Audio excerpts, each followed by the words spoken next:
क्या हाल है साथियों, मैं विकास तोमर आपके अपने trustworthy channel study for civil services पे आज आपके समक्ष लेके आ गए हैं 22 मार्च का करंट अफेयर हिंदी इंग्लिश दोनों भाषाओं में। और यूपीएससी का ईपीएफओ और अदर स्टेट पीसी एग्जामिनेशन के लिए बहुत ही ज़्यादा इंपॉर्टेंट जो टॉपिक्स हैं आज के वो हैं बॉर्डर डिस्प्यूट हो गया केनिया और सोमालिया के बीच में। दोनों ही पूर्वी अफ्रीकन कॉन्टिनेंट के देश हैं और डिस्प्यूट जो है बॉर्डर वाला किसका है, मैरीटाइम का, यानी कि समुद्री वाले जो है डिस्प्यूट वो कहाँ पे होनी चाहिए बॉर्डर, उस पर डिस्प्यूट है। अगला है डिमांड फॉर ग्रांट सप्लीमेंट्री वाला, ध्यान रखना, अनुदान की अनुपूरक मांग। ठीक, ये पास कर दिया गया है लोकसभा से। क्या चीज़ है, क्या समझेंगे। डिमांड फॉर ग्रांट वैसे तो होती है मिनिस्ट्रीज़ की, लेकिन सप्लीमेंट्री क्यों है, एक ही कारण है, कोविड। ठीक, खर्चा हो गया है, अब उसमें भरपाई करनी है, अनुपूरक जो है करना है उसे। डिजिटल ग्रीन सर्टिफिकेट, ठीक है, इसके बारे में क्या जानकारी पूरी देखेंगे। यूरोपियन यूनियन ने इसको निकाला है। बाद में कोविड-19 वैक्सीन का अपव्यय यानी कि वेस्टेज हो रहा है, कितना होना चाहिए, कितना क्या जो है एक्शन लिए जा रहे हैं, सारे कुछ जानेंगे। एल्युमिनियम एयर बैटरीज, ठीक, हम लोग जो मोबाइल में उन सब में यूज़ करते हैं वो होती हैं कौन सी, लिथियम बैटरीज। अब एक नए आए हैं, ये है एल्युमिनियम एयर बैटरीज। जानेंगे पूरी जानकारी अपने इस चैप्टर में आज के जो है। देखिए 22 मार्च को बहुत ही ज़्यादा इंपॉर्टेंट जो दिन है वो है वर्ल्ड वाटर डे। ध्यान रखिएगा, कल क्या था, इंटरनेशनल डे फॉर फॉरेस्ट, आज क्या है, वर्ल्ड वाटर डे। ये जितने भी इन्वायरमेंट से रिलेटेड जो है ना बहुत इंपॉर्टेंट होते हैं। मैंने आप लोगों से कहा भी था, कमेंट करिए, किसी ने नहीं किया, बहुत अच्छा लगा मुझे। वैल्यूइंग वाटर, ठीक, ये थीम है इस साल की। और आप लोगों के लिए एक न्यूज़ है कि आगे बढ़ने से पहले बताना चाहता हूँ कि ईपीएफओ के 2020 और यूपीएससी का 2021 का हमारा पेड ग्रुप चल रहा है। अगर आप लोग ज्वाइन करना चाहते हैं तो 8564880530 और 9696060899 पे कॉल करके आप लोग एडमिशन ले सकते हैं। कंप्लीट पेड ग्रुप है, इसमें आप लोग को टेस्ट सीरीज, पूरी टेस्ट सीरीज मिल जाएगी, सेक्शनल टेस्ट, फुल टेस्ट, सब कुछ। और इसके बाद आपको पूरा स्टडी मटेरियल, इसके अलावा और कुछ नहीं देखना है। और 1-to-1 डिस्कशन आपका गाइडेंस करने के लिए एक डेडिकेटेड डिस्कशन ग्रुप है, उसमें सारे डाउट आपके क्लियर किए जाते हैं। देखिए पहला जो टॉपिक है हमारा, बॉर्डर डिस्प्यूट है बिटवीन केनिया और सोमालिया।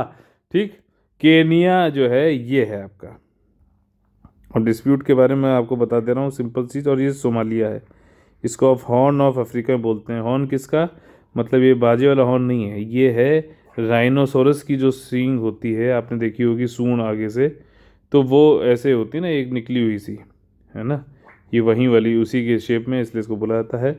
अब यहाँ पे देखिए क्या बवाल है, मैरीटाइम वाले क्या बवाल है कि बॉर्डर कहाँ पे कैसे होनी चाहिए।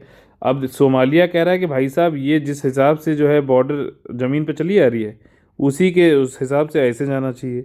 लेकिन केनिया क्या कह रहा है, नहीं नहीं ऐसे नहीं जाएगी। अब यहाँ तो बॉर्डर के हिसाब से जो ज़मीनी बॉर्डर है वो ऐसे चली आ रही है, लेकिन यहाँ से ये पैरेलल हो जानी चाहिए आपके विषुवत रेखा के, यानी कि इक्वेटर के। तो इस केस में क्या हो रहा है कि भैया जो है इसमें ज़्यादा इनको जगह मिल जा रही है केनिया को, लेकिन सोमालिया कह रहा है नहीं ऐसे। तो इसकी वजह से क्या है, सोमालिया जो है करीबन 5 गुना ज़्यादा बॉर्डर एरिया है आपका केनिया के मुकाबले। तो यही बवाल है, और इस पे जो है सोमालिया चला गया इंटरनेशनल कोर्ट ऑफ जस्टिस, और वहाँ पे केनिया ये कह रहा है कि हम तुम भैया हम पे जो है न्याय नहीं कर सकते हो, तुम हमारे ऊपर जजमेंट कैसे दोगे। ठीक, तो ये वाली चीज़ है, कई बार जो है इसमें पोस्टपोन हो चुका है। पहले तो आईसीजे मतलब इंटरनेशनल कोर्ट ऑफ जस्टिस है जो है, उसने पहले यही प्रूव किया, हाँ हम आपके ऊपर रूलिंग ला सकते हैं, कुछ ना कुछ जजमेंट ले सकते हैं। इसी में कुछ साल लगे, और अभी 2020 में पहले भी था, और मार्च जो है अभी जो चल रहा है इसमें भी होना है, लेकिन केनिया फिर से इनकी कुछ सुनेगा नहीं, सीधी सी बात है ये। तो ये है पूरी कहानी। प्रोसीडिंग जो है कि आपका इंटरनेशनल कोर्ट ऑफ जस्टिस में बोर्ड आपका बॉर्डर डिस्प्यूट जो मरीटाइम वाला है, ठीक, समुद्री सीमा विवाद, ठीक, अंतर्राष्ट्रीय न्यायालय से संबंधित है। और आपका यह कदम सोमालिया के दिसंबर में केनिया के राजनयिक संबंध, अच्छा इन लोगों ने डिप्लोमेटिक रिलेशन भी अपने तोड़ लिए हैं, आपस में कोई डिप्लोमेटिक रिलेशनशिप नहीं है। आपका ये नैरोबी ने काफ़ी, आपका सोमालिया ने बोला कि नैरोबी यानी केनिया की जो राजधानी है, यहाँ पे यूएनईपी का जो है हेडक्वार्टर भी है, ध्यान रखना। ठीक, तो ये कह रहा है नैरोबी मतलब केनिया बहुत ही ज़्यादा हस्तक्षेप करता है सोमालिया के आंतरिक मामलों में, ठीक, इंटरनल अफेयर्स में। मैरीटाइम डिस्प्यूट जो है काफ़ी टाइम से इनके बीच में चला जा रहा है। डिस्प्यूट का वही पॉइंट है कि जो है आपका समुद्र में वो ऐसे कह रहे हैं कि सोमालिया वाले, और केनिया ऐसे कह रहा है 45 डिग्री। ठीक, ये करीबन 45 डिग्री होगा, ये चीज़ है पूरी यहाँ पर। ठीक, वही सब बताया गया है। और केनिया की अभी जो मैरीटाइम जो वो है कोस्ट लाइन है वो खाली 536 किलोमीटर है, सोमालिया के 3,333 किलोमीटर है। और ट्रायंगुलर मतलब एरिया है ये, और काफ़ी इंपॉर्टेंट है क्योंकि ऑयल एंड गैस के डिपॉजिट भंडार इसमें बोले जा रहे हैं कि है। और ये भी बोला जा रहा है कि सोमालिया और केनिया जो है आप खुद तो नहीं यूज़ कर पा रहे हैं एक दूसरे, तो किसी और को जो है तीसरी पार्टी को ऑक्शन भी कर दे रहे हैं। ठीक है, ऑक्शन भी कर देना कि नीलामी कर दी, जाओ अपना निकालो तेल वेल जो भी है। और केनिया और सोमालिया जो है ये रिजॉल्व करने की इन्होंने कोशिश करी। 2014 में सोमालिया पहुंच गया था इंटरनेशनल कोर्ट ऑफ जस्टिस कि भैया इस पे जो है कुछ आप करो, जवाब दो अपना, इनके ऊपर जो है सुनवाई करो। लेकिन केनिया ने कहा कि भैया तुम तो कह नहीं सकते। अब 2014 से 17 तक तो इसी में टाइम निकल गया कि आईसीजे जो है उसने कहा नहीं हम कर सकते हैं तुम्हारे ऊपर रूलिंग। ठीक, 3 साल तो इसमें निकल गए। फिर 2019 के जून में हुआ कि हाँ पब्लिक हेयरिंग चालू होनी चाहिए, लेकिन ये कभी हो नहीं पाई। जून 2020 में ही बुलाया गया, 3 बार जो है पोस्टपोन कर दिया गया, स्थगित कर दिया गया। और अभी देखा गया है कि लेटेस्ट जो है आपका आईसीजे ने मार्च में इस साल बुलाया। इस साल भी ऐसे ही कुछ जो है बवाल मचा देगा केनिया या फिर सोमालिया। ठीक, केनिया ही मना कर रहा है, सोमालिया तो कह रहा है करो इस पे जो है कुछ सुनवाई करिए आप आईसीजे। अब आईसीजे मैं आप लोग को पहले भी होमवर्क दे चुका हूँ, आज आप लोग जो है इस पर रिवाइज कर लीजिएगा। जिन लोग को पहली बार देख रहे हैं वो लोग आईसीजे क्या है और कैसे होगा, इसी के साथ साथ परमानेंट कोर्ट ऑफ आर्बिट्रेशन भी एक बार इसे कंपेयर कर लेना। ठीक है, अब देखिए यहाँ पे क्या अनुदान की अनुपूरक मांग यानी कि सप्लीमेंट्री डिमांड फॉर ग्रांट की बात हुई। लोकसभा ने, अभी संदर्भ क्या है, लोकसभा ने इसको पास कर दिया है। ठीक, और सप्लीमेंट्री डिमांड फॉर ग्रांट क्या होता है कि जो ऐसा कोई व्यय जो है, एक्सपेंडिचर जो है जो कि ऑलरेडी हो चुका है, अब उसमें कुछ एडिशनल ग्रांट किया जा रहा, कम पड़ गया इसलिए। ठीक, तो इसलिए सप्लीमेंट्री है, मतलब कुछ काम के लिए आपने 100 रुपये लिए, फिर लेकिन आपका खर्चा हो गया 120 रुपये, तो आपको 20 रुपये की जो है और ज़रूरत पड़ी, तो उसके लिए आपने लोकसभा में जाके री अप्रोप्रिएशन बिल में, अप्रोप्रिएशन बिल क्या होता है कि कितना खर्चा हुआ उसको दिखा के, और उसी वित्तीय वर्ष में हो रहा, तो इसलिए डिमांड फॉर ग्रांट ले लेंगे सप्लीमेंट्री वाला। ठीक, ये संविधान में दे रखा है। ये आर्टिकल किस में है, 115 और 116 में, अभी बताऊंगा इसमें। तो जब ये 120 हो गया तो उसी वित्तीय वर्ष में फिर से इसका री अप्रोप्रिएशन बिल लाकर जो है कंसोलिडेटेड फंड ऑफ इंडिया जो होता है संचित निधि, उससे पैसा निकाल के इसको दे दिया जाएगा। ठीक, यहाँ पे कह रहा है कि ऐसा एक्सपेंडिचर को मीट करने के लिए होता है जो एडिशनल ग्रांट्स कुछ लेनी पड़ती हैं, उनकी डिमांड जो है अथोराइज्ड अमाउंट जो दिया गया था वो सब अनसफिशिएंट हो गया। बजट में उनको 100 रुपये बताया गया था, हो गया 120 रुपया, तो इसलिए सप्लीमेंट्री वाले किया गया, उसी वित्तीय वर्ष में हो रहा है, ध्यान रखना। और नीड हो गई है कुछ एक्स्ट्रा एडिशनल एक्सपेंडिचर की, जो जिसको भरपाई करना है। कॉन्स्टिट्यूशनल जो संवैधानिक प्रावधान हैं इनसे संबंधित वो क्या है, देखिए सप्लीमेंट्री एडिशनल एक्सेस, सीधे यहाँ पढ़ लेते हैं। जो आपका आर्टिकल नंबर 115 है उसमें सप्लीमेंट्री यानी कि पूरक, अतिरिक्त और या अतिरिक्त अनुदान, सप्लीमेंट्री, एडिशनल और एक्सेस ग्रांट, ठीक है ना, ज़्यादा। तो ये चीज़ है। आर्टिकल नंबर 116 में है वोट ऑन अकाउंट। ज़्यादातर जब इलेक्शन ईयर होता है, जैसे 2019 में जो है वोट ऑन अकाउंट देने के बाद जो है फिर से इलेक्शन हुए थे, और उसके बाद मतलब ये होता है कि जब तक इलेक्शन हो रहा है कोई सरकार नहीं, तब तक के लिए जो है पैसे वैसे रहें सरकार के पास में, मतलब कार्य करने के लिए, तो उसने उतने टाइम का जो है वोटर अकाउंट निकाल दिया जाता है। ठीक, मतलब खर्चे के लिए खाली। और वोट ऑन क्रेडिट होता है कि मतलब कोई ऐसी चीज़ है जो कि आपने मालूम तो है कि होनी है, लेकिन उसका ये नहीं पता है कि कितना रुपए होगा, 100 होगा कि 10,000 होगा कि 5 लाख होगा, तो उसके लिए क्या है, ब्लैंक चेक दे देती है आपका पार्लियामेंट सरकार को कि जा बेटे जी ले अपनी ज़िंदगी, जितना हो भर लियो, कोई दिक्कत नहीं, पैसा बहुत है। तो ये वाली बात है। तो उसमें सिंपल सा है, वोट ऑन क्रेडिट में ब्लैंक चेक दे देंगे, कोई ऐसी चीज़ जिसको देखा तो गया लेकिन अभी अनुमान नहीं लगाया जा पा रहा है कि कितना पैसा इसमें लग जाएगा। एक्सेप्शनल ग्रांट वही होती है कि जो भैया कुछ समझ नहीं पाए, असाधारण अनुदान मत होता ही है कि देना तो है लेकिन पता नहीं है कि भैया कितना, मतलब कुछ जो है कितने उसके रहेगी, तो फिर इसको हम एक्सेप्शनल ग्रांट के तरीके से इसको ले सकते हैं। ठीक, असाधारण अनुदान होता है, कभी कभी यूज़ होता है, इसमें काफ़ी कन्फ्यूज़न होता है कभी कभी, लेकिन मैंने फिर भी आपको जो है आसान भाषा में समझाने की कोशिश करी। आप लोग को मैं एक बार फिर करूँगा कि आप कहूँगा कि आप लोग लक्ष्मीकांत जाके पढ़िए, ठीक, पार्लियामेंट वाला चैप्टर, और फिर से मेरा ये वाला ऑडियो सुन लीजिएगा, वीडियो देख के फिर आप लोगों को समझ में आ जाएगा। बाकी पेड ग्रुप में आप लोग जो है क्वेश्चन वहाँ पे डाउट पूछ सकते हैं।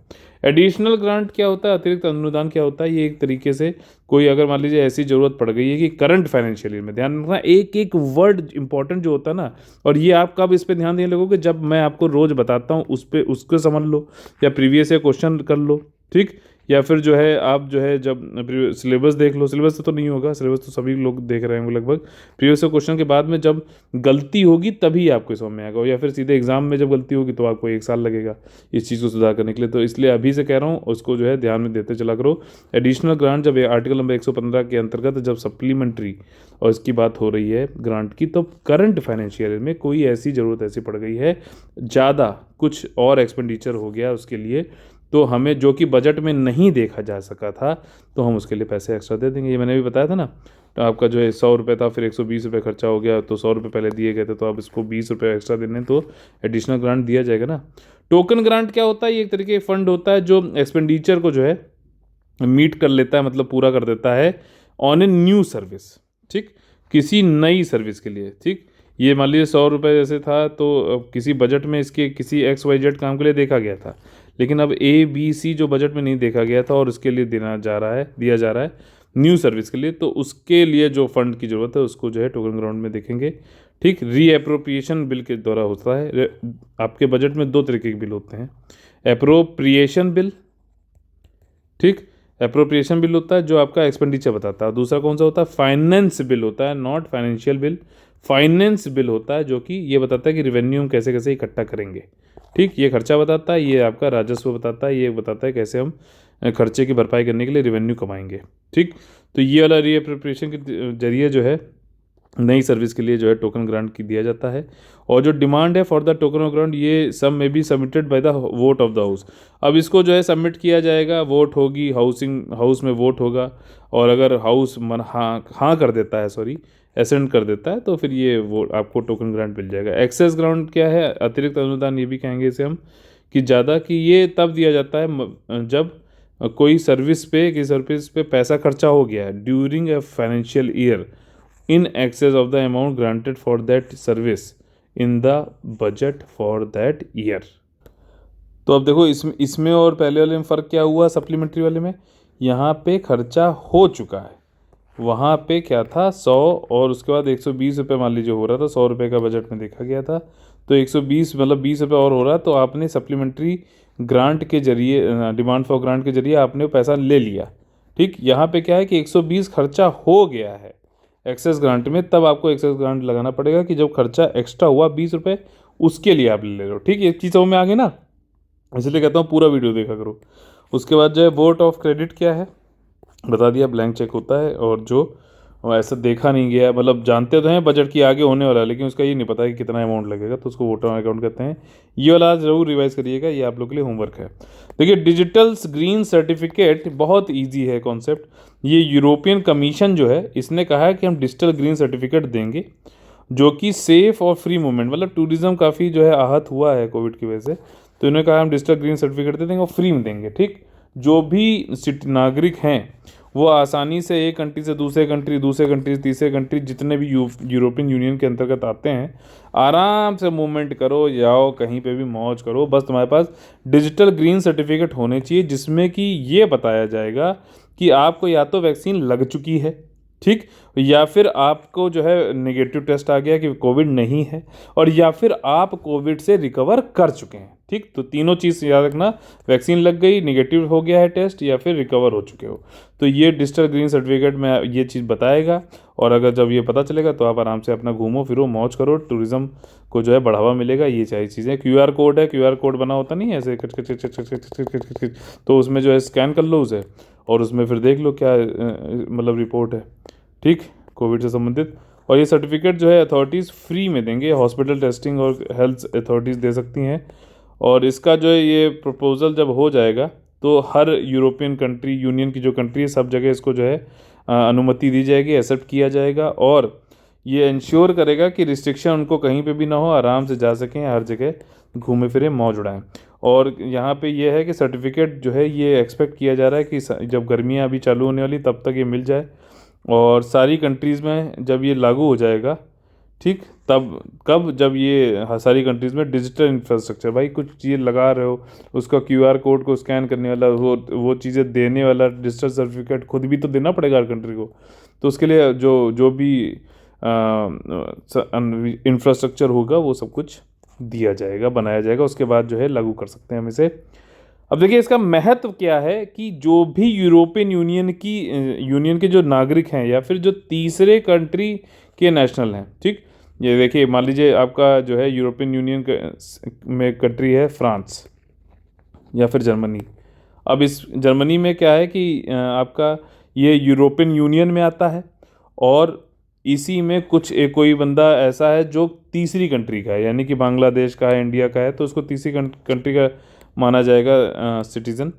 तो जो कि वहाँ नेशनल माना जाएगा, जो कि वहाँ पे रह रहा है, किसी तीसरी कंट्री का राष्ट्रीय है वो, ठीक। तो वो लीगली अगर रह रहा है तो उसको भी डिजिटल सर्टिफिकेट मिलेगा और वो भी आसानी से जा सकता है, उसको छूट होगी, आराम से मूवमेंट कर सकता है फ्रीली, ठीक। और यूरोपियन यूनियन का मेंबर कंट्री अगर किसी पर्सन को क्वारंटाइन कर दे या फिर उसका टेस्ट ले तो उसको ये बताना पड़ेगा अधिसूचना के द्वारा कि भैया, सूचित करना पड़ेगा कि भैया क्यों तुमने किया, जस्टिफाई करना पड़ेगा अपना डिसीजन बाकी के यूरोपियन यूनियन के मेंबर्स को, ठीक। इसकी ज़रूरत क्या है? ज़रूरत वही है, टूरिज़्म इंडस्ट्री जो है बिल्कुल ठप बैठ पड़ी हुई है, तो आप लोग घूमें फिरें, तो हम उसके लिए प्रावधान करेंगे ना। हर प्रॉब्लम का सलूशन होता है और उस सलूशन को ढूंढना है, जितना हो सकता है उसको आगे उसके हिसाब से जो है हमेशा आगे बढ़ते रहना है। स्पीड स्लो हो जाए लेकिन बढ़ना नहीं रुकना चाहिए, जीवन का ये मूल मंत्र है, ठीक।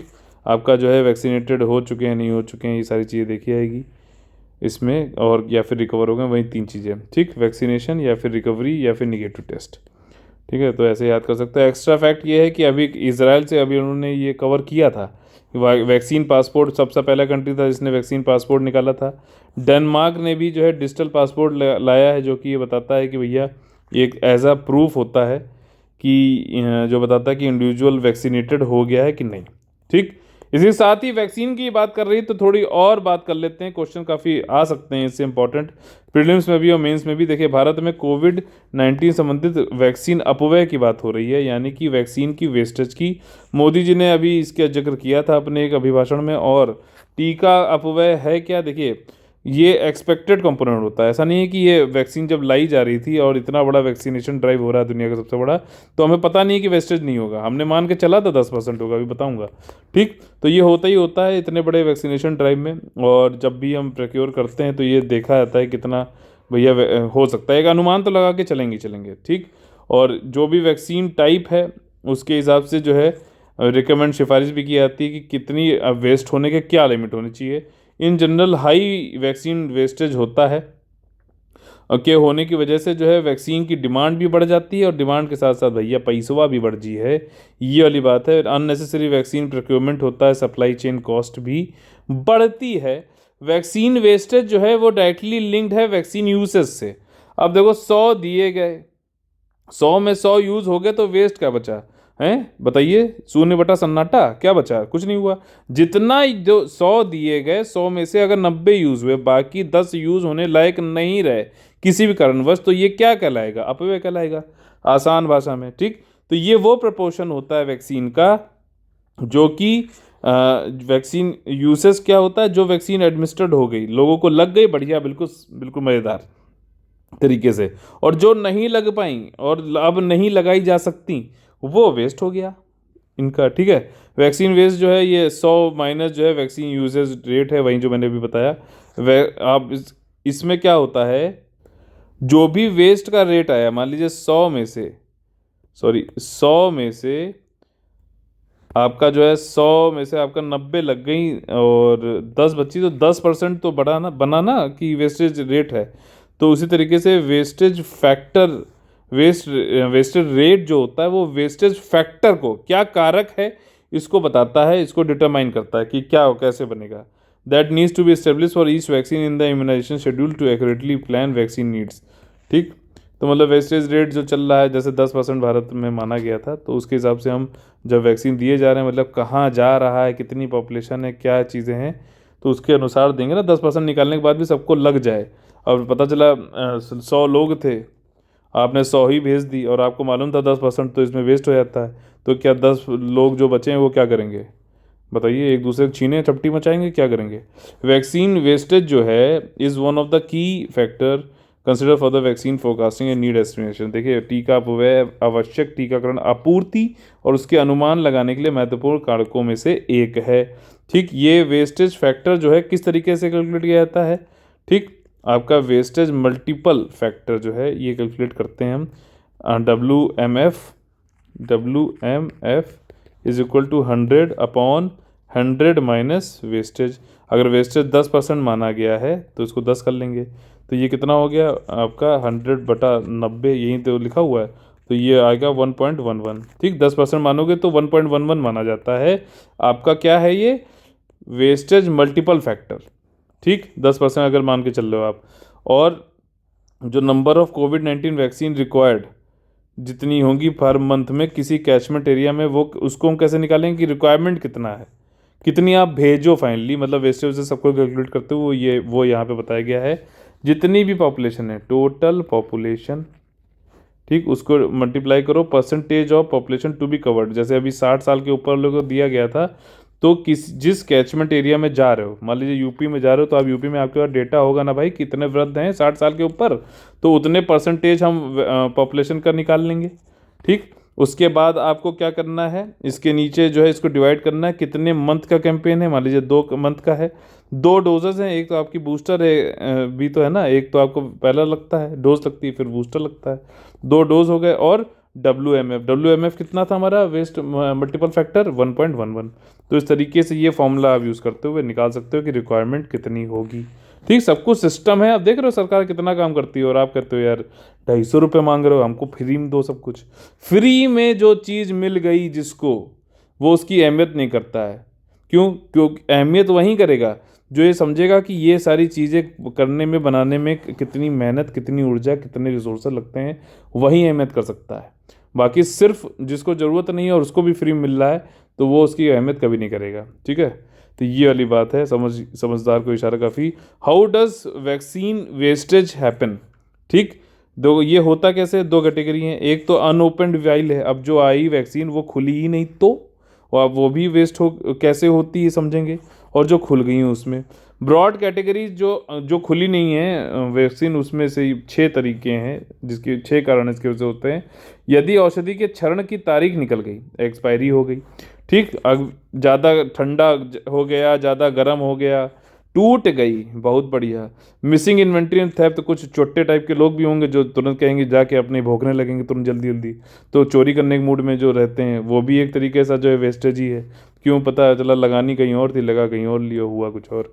तो जो vial discarding unused vials return from the vaccination site, ठीक, तो वहाँ पे भी वेस्टेज होता है। जब अप्रयुक्त शीशियों को का बच जाना, ठीक, unused vial return from the vaccination site, जहाँ भेजा गया तो वहाँ से वापस हो गया। वैक्सीन जो ओपनड हो गई उनमें कैसे क्या हो सकता है भैया? Discarding remaining doses at the end of the season session, मतलब यहाँ पे क्या था, वैक्सीनेशन साइट से वापस आ रहा है तो है। ठीक है, तो देखिए यहाँ पे क्या है आपका कि आपके सेशन जब ख़त्म हो गया, तो जो खुल गए थे और फिर उसके बाद वापस हो रहे हैं, डिस्कार्ड कर दिए गए। ठीक, not being able to draw the number of doses in a vial, ठीक, कितनी डोज है वही नहीं पता है। ठीक, किसी को लग रहा है कि भैया 15 लगानी चाहिए थी एमएल, इन्होंने वहाँ पे उसको 20 लग रही, तो उनको लग रहा है कि भैया कम ज़्यादा ना हो जाए तो हटाओ उसको, दूसरी यूज़ करो। ठीक, submergence of opened while in the water, पानी में डूब गई, पता चला लोग सोच रहे हैं यार कम पड़ गई, लो पानी मिला ले, हर चीज़ दूध थोड़ी ना होती है। ठीक, इसके बाद क्या, सस्पेक्टेड कॉन्टेमिनेशन हो गया आपका, संदिग्ध क्या है, संदूषण। ठीक, आपका जो है गंदगी उसमें मिल गई। पुअर वैक्सीन एडमिनिस्ट्रेड प्रैक्टिस, जो है अच्छे से जो है एडमिनिस्ट्रेट नहीं किया रही हो। ये सबसे ज़्यादा वेस्टेज कहाँ हो रहा है? तेलंगाना, आंध्र प्रदेश, उत्तर प्रदेश। ठीक, आपका जो है उसके बाद नेशनल एवरेज क्या चल रहा है? 6.5%। यहाँ पे जो है 10% अगर मान के चली गई थी, तो देखिए 10% के ऊपर कौन है? 2 हैं, तेलंगाना और आंध्र प्रदेश। ठीक, और at what stages can wastage occur? 3 level पे हो सकती है वेस्टेज। ट्रांसपोर्ट हो रहा है तो उसमें हो सकता है, कोल्ड चेन पॉइंट, ठीक, ठंडा नहीं हो रहा, पता चला वहाँ पे जो है टेम्परेचर चाहिए था -20 और वहाँ पे उन्होंने लगा दिया 20, तो हो जाएगा 2020। तो यहाँ पे तीसरा क्या है, वैक्सीनेशन साइट पे सर्विस या डिलीवरी करते समय भी पानी मिला देते हैं ना लोग, उस टाइप के। अगला जो हमारा टॉपिक है वो है एल्यूमिनियम एयर बैटरीज। अब समझना एक संदर्भ क्या है। अभी भारत के जो मतलब government of India owned, government of India का स्वामित्व है इंडियन ऑयल कॉरपोरेशन लिमिटेड के ऊपर। इन्होंने इजराइल की फिनर्जी नाम की एक स्टार्टअप है, उनके साथ में जो है अभी समझौता जॉइंट वेंचर बनाया है। इंडियन ऑयल, आईओसी तो सुना है ना, तेल वेल खरीदने जाते होगे 100 रुपये करीब का, तो वो आईओसी का होता है, बीपीसीएल का होता है, एचपीसीएल का होता है, उन्हीं में से एक कंपनी है इंडियन ऑयल कॉर्पोरेशन लिमिटेड। उसने इजराइल के साथ में मिलकर फिनर्जी नाम की एक जो है उसके साथ डेवलप कर रहे हैं एल्यूमिनियम एयर टेक्नोलॉजी। क्या है, बैटरी है, सिंपल इलेक्ट्रॉनिक व्हीकल में लगाई जाएगी। हाइड्रोजन और जो है stationary storage as well as hydrogen storage solution में भी इस वाली बैटरी को, अब सिंपल सा है, ये बैटरी है एल्युमिनियम एयर बैटरी। जैसे कि लिथियम बैटरी होती है, आपके मोबाइल जिसको पकड़े हुए, लैपटॉप पर जिसको पकड़े हुए, ज़्यादातर लिथियम का ही उसमें उपयोग हो रहा है। फर्क दोनों में बहुत ही क्या है, बहुत बेसिक सा, कि ई जो है रिचार्ज ना हुई पई है, मतलब ये रिचार्ज नहीं हुई सकत। और लिथियम वाली बार बार आप समझ ही रहे हो रिचार्ज हो जाती है, और फिर मतलब बार बार उसको बैटरी मतलब चार्ज भी कर सकते हो, ये रिचार्ज नहीं हो जाएगी। तो अब इसको रिचार्ज नहीं हो जाएगी तो पता चला इनके खांचे बने हुए हैं, आपने कार में लगाया एक, ये बैटरी वहाँ निकाली, उठा के फेंक दी और फिर दूसरी रिप्लेस करके लगा ली। तो ये वाली चीज़ है, ठीक। और इसमें एक चीज़ ये जानने वाली बात है कि इसमें हाइड्रोजन और स्टोरेज सोल्यूशन ये सब में जो है इलेक्ट्रॉनिक व्हीकल इन सब में यूज़ हो सकती है एल्युमिनियम एयर टेक्नोलॉजी, ठीक। लिथियम आयन से क्या डिफरेंस है आपको समझ में आ गया। इंडियन ऑयल कॉर्पोरेशन से मारुति सुजुकी, अशोक लेलैंड, इन सब ने जो भी है अपना जो है कुछ जॉइंट वेंचर बना लिया कि हाँ भैया हमको मिलेगा, हमको दे देना आईओसी वाले, फिनर्जी बाबा, ठीक। तो ये चीज़ यहाँ बताई गई है। एल्युमिनियम एयर बैटरी क्या है, अब काफ़ी लो कॉस्ट की है, और अब लो कॉस्ट नहीं होगी तो लोग लिथियम ही लगाएंगे ना यार, क्यों फिर इसको लगा के बार बार फेंकेंगे। तो उसके बाद एनर्जी डेंस भी बहुत ज़्यादा है, मतलब ऊर्जा घनत्व भी इसका काफ़ी अच्छा है, ठीक। ऊर्जा ऊर्जा सघन भी बोल सकते हैं इसे। और इसके बाद जो है इन लिथियम आयन बैटरी जो होती हैं उनका काफ़ी अभी तो फिलहाल भाई काफ़ी अच्छा यूज़ चल रहा है, लेकिन आगे मतलब ऑल्टरनेटिव तरीके से हमारे पास एल्युमिनियम एयर बैटरीज भी आ सकती हैं, और इंडियन ऑयल कॉर्पोरेशन कर रहा है, तो देखना आ जाएगा ये जल्दी ही। और ये क्या होता है एल्युमिनियम एयर बैटरीज, क्या है, ऑक्सीजन जो है उसको यूज़ करती है जो कि हवा में पाई जाती है, और वो रिएक्शन करती है एल्युमिनियम हाइड्रोक्साइड सोल्यूशन के साथ में, जिससे कि ऑक्सीडाइज होता है और एल्युमिनियम, और जो है ऑक्सीडाइज होता है एल्युमिनियम और प्रोड्यूस होती है इलेक्ट्रिसिटी, ठीक। बैटरी है, अपना एनर्जी निकालनी है, तो उसके लिए क्या है, हवा जो ऑक्सीजन हवा में थी उसको जो है इसको मिला दिया इन्होंने एल्युमिनियम हाइड्रो ऑक्साइड सोल्यूशन से, और उसकी वजह से क्या हुआ, एल्युमिनियम जो है ऑक्सीडाइज हो गया और उसने एनर्जी फेंक दी, इलेक्ट्रिसिटी फेंक दी, ये वाली बात है। One of the key downside इसका ये है कि ये रिचार्ज नहीं हो सकती जैसे कि लिथियम आयन बैटरी हो सकती है, और लार्ज स्केल यूज़ जो है इसका तभी हो सकता है जब आपके पास काफ़ी स्वैपिंग स्टेशन हों, उठा के जो है निकाली दूसरी लगा दी। चीप है लेकिन कोई बात नहीं। अच्छा, ये इसकी और बेनिफिट ये है कि एक बार जब लग जाती है 400 किलोमीटर तक जाती है, वहीं लिथियम आयन वाली 200 किलोमीटर तक जाती है, और रिचार्ज करने के बाद फिर आपको वहाँ रिचार्ज स्टेशन चाहिए। अब जब इसमें 400 किलोमीटर तो थोड़ा ज़्यादा भी है। मेन चीज़ क्या है, हम क्यों इसकी तरफ बढ़ रहे हैं, लिथियम आयन वाली जो बैटरियां हैं ज़्यादातर हम के कहाँ से इंपोर्ट करते हैं, आयात करते हैं, चाइना। और चाइना को हमें बिल्कुल जो है इसका वो करना है, ठीक है, बिल्कुल इसको ख़त्म करना है किसी तरीके से।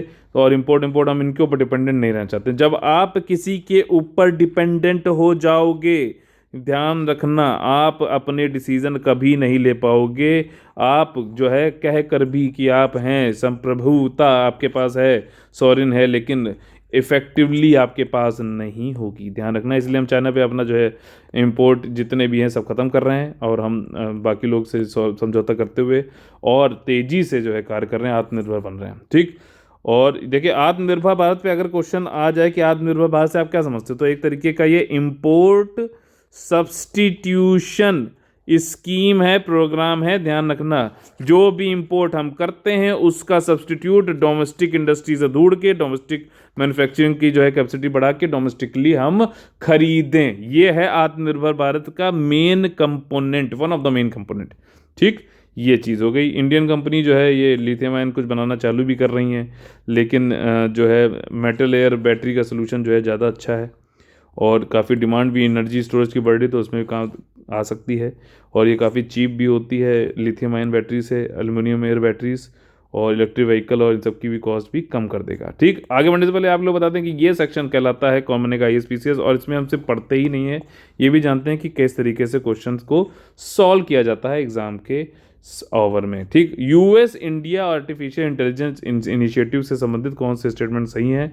देखिए USIAI जो है आपका, ये US Indo US science technology forum जो है उसका ही पार्ट है, और 2000 जो कि 2000 में बनाया गया था। क्या स्टेटमेंट सही है कि गलत है? थोड़ा सा ये बाउंसर टाइप स्टेटमेंट लग सकता है, लेकिन ऐसे क्वेश्चन पूछता है UPSC। USIAI जो है ये फोकस करेगा आपका जो है कृत्रिम जो इंटेलिजेंस है, बुद्धिमत्ता है, इसमें जो है आपका कॉपरेशन में क्रिटिकल एरियाज़ में। ठीक, that are priorities for both countries. Critical areas क्या हैं? डिफेंस, सिक्योरिटी, ये सारी चीज़ें हैं, तो इसमें करेगा। बिल्कुल सही है स्टेटमेंट। दूसरा स्टेटमेंट आपको लगा मान लीजिए सही है, तो आपके पास ये तो ये वाला तो नहीं होगा। ठीक, तो A B D हो सकता है, एक ऑप्शन एलिमिनेट हुआ है।